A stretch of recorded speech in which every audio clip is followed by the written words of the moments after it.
Hey, or greetings. It's Eric back at the Naturopath from New Zealand. Thanks for coming back. Let's talk about oregano, or as people, my friends in America like to say, oregano.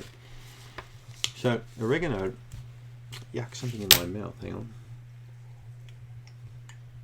That's better.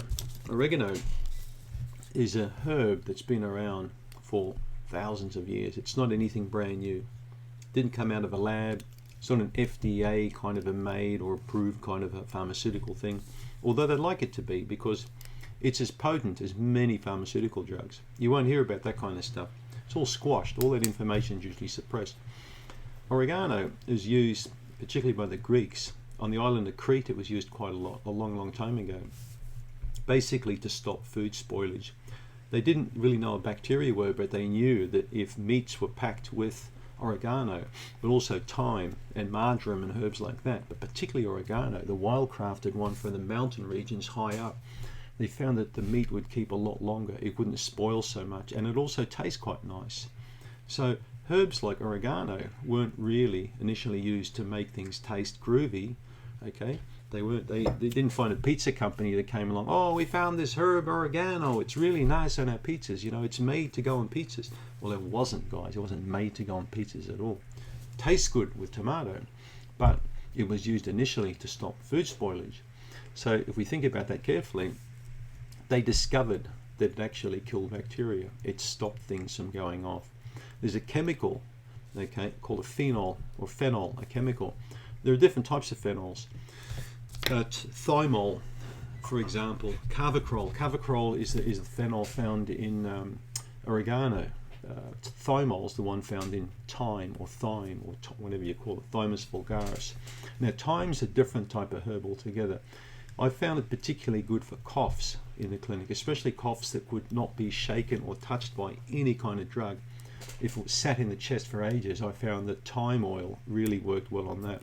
Oregano worked more in the gut, I found, with people.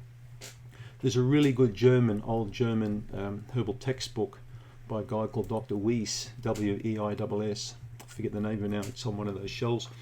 And an old book. And Dr. Weiss talks a lot about the difference between thyme and oregano. But oregano particularly good for bacteria, wonderful for bacteria. So the phenol carvacrol works in dilutions as small as 1 in 50,000, even 1 in 100,000 I've been reading. Excuse me. So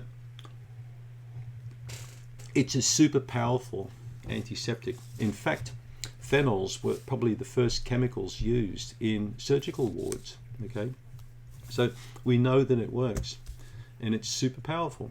But a little bit like if you're going to look at other kind of plants, it's best to use in combination.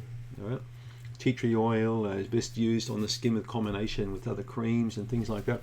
Internally, it's good to use a combination of antifungals, antibacterial and antiparasitic all at once if you're going to work on the gut.